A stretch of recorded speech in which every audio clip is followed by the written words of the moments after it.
roller coaster ride, or are we taking us through the final moments of Nadal Alcaraz at the Olympics? First serve from Krajicek is wide. No? The umpire's checking it. The Americans are going to celebrate. The umpire's checking it. It's good. It's an ace from Krajicek. Nadal and Alcaraz embrace. The Americans are through 6-2, 6-4. Rajeev Ram and Austin Krajicek will be trying for an Olympic medal. They have a 75% chance of doing it. But fan favourites Rafael Nadal and Carlos Alcaraz will be walking away without... the run ends here. At the hands of two very experienced, very capable doubles players who would certainly favour themselves for the gold medal now in this contest. They've definitely got a good chance. I mean, I would actually say, I know we were talking a little bit about the strength of the Australians, but I would actually say that I'd be willing to call the Americans the favourites. I certainly would say they're joint favourites with the Australians at this stage. I think we are probably looking at one of the two finalists, certainly one of the two finalist pairings for the men's doubles title. Yeah. Right, very likely, depending on how good the Czechs are. The Czechs did beat that really tough German pair. Yeah. And we just get a good shot of Nadal waving goodbye to Philippe Chatrier. Is this for the last time? Who knows? Who knows? This could be it for Nadal to play a match in the stadium. Yeah, we're gonna have to see what happens. He said he's nearly done, but what does nearly done look like? What does really done really mean for him? Is it finishing with the Labour Cup or something like that this year, or is it trying for one more Roland Garros in 2025? And that's the big question. A commenter did make a comment, I don't think it was Snehal, saying that in the long run, this probably benefits Alcaraz for his singles campaign. Oh, it absolutely does. I mean, with the way the draw's going, and Medvedev's now gone from his, because Zverev's in Djokovic's side of the draw. It looks as though it'd probably be rude that Alcaraz will play in the semis.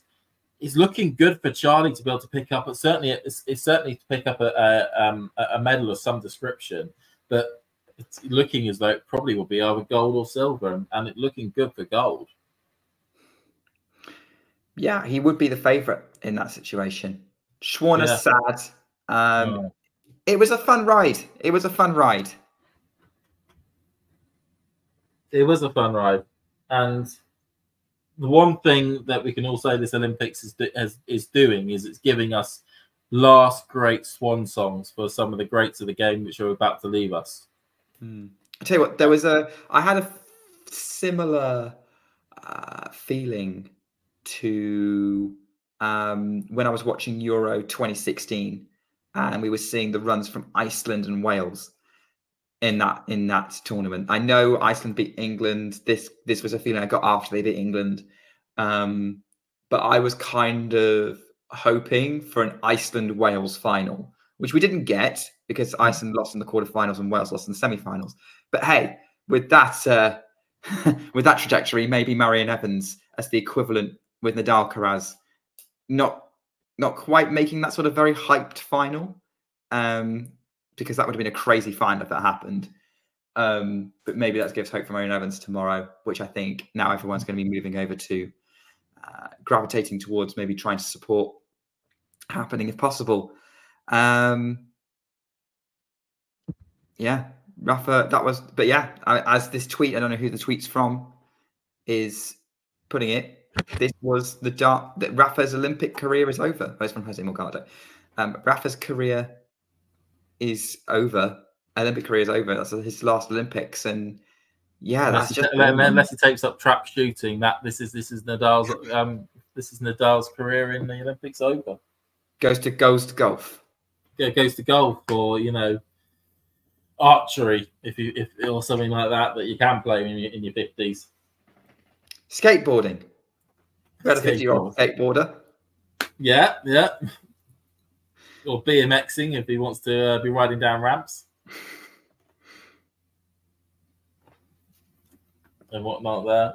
I mean, yeah, it's sad. It's something that we probably won't really feel the loss. Well, we probably do feel a lot of the loss at the moment, but we'll certainly feel a lot of loss now that it does look like this is the end for Rafa.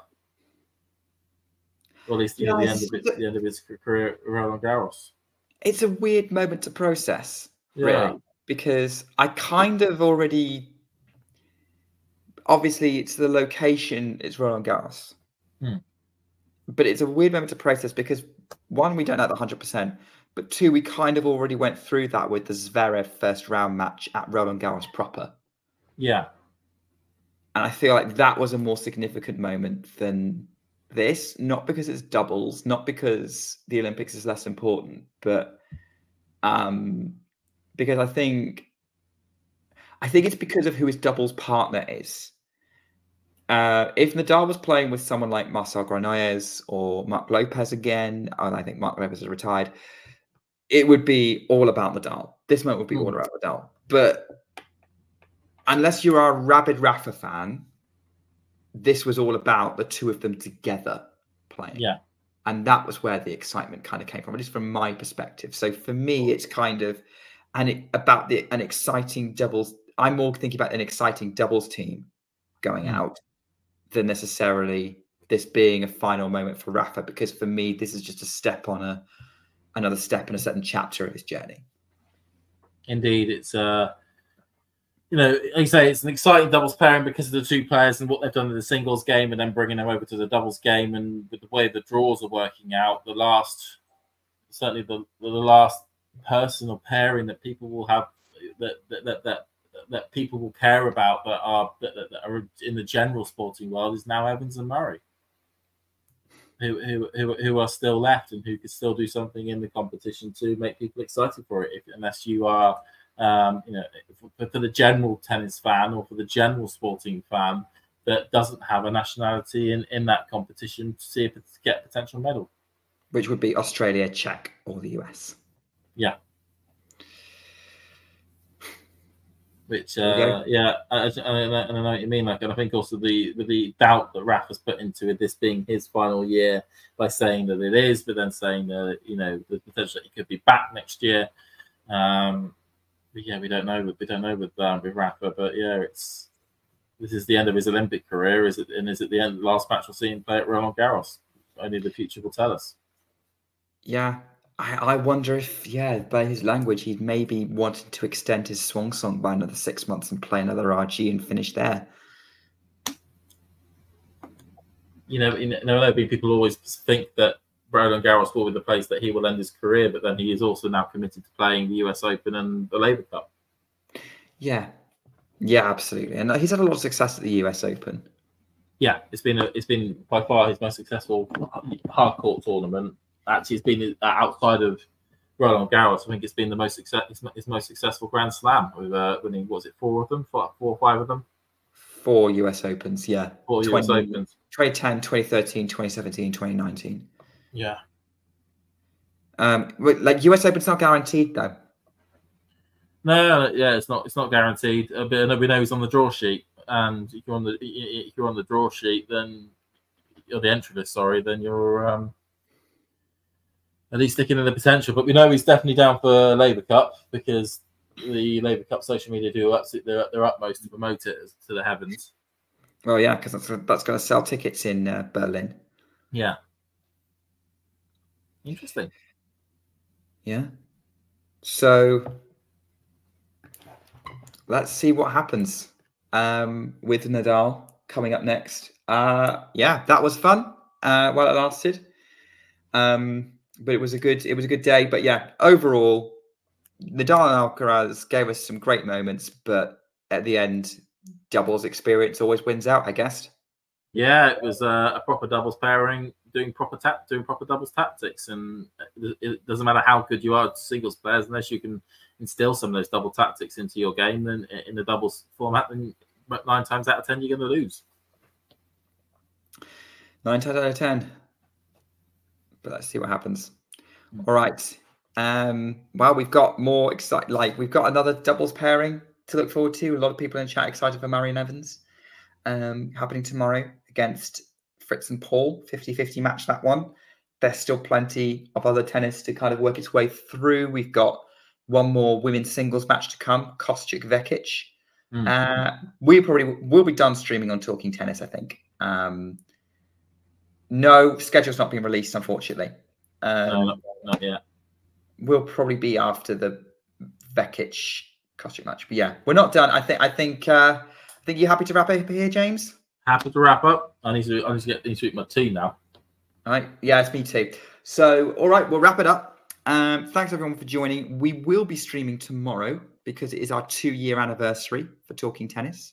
So it's our birthday party. So come join us and celebrate. I'm going to come on. I may be very fresh from a tennis match, but I will be there at some point, maybe with something a little bit closer than recent results. And we'll be having, some tennis in the background as well, because let's face it, we can't do anything without watching tennis. All right. We're a nervous wreck in December when there's no tennis whatsoever. I mean, we just don't know what we're doing. That's why we're glad for things like UTS. Hey, UTS was good last year. I'm as an off-season event, I will not knock it. But in the middle of the season, then I don't know why they're playing it. But yeah, I am yet to be convinced on it. Okay. But yeah, come if you want to come and celebrate the channel and celebrate and watch some tennis with us tomorrow. I just a bit more of a chill vibe. Come do that. Be a lot of fun. And if you are new, why don't you subscribe? You may have missed the first 2 years of our journey, but we've still got many more ahead. So come and join us for that part. And I'll see you tomorrow. In the meantime, take care and keep talking tennis. If you enjoyed this video, make sure you hit that like button.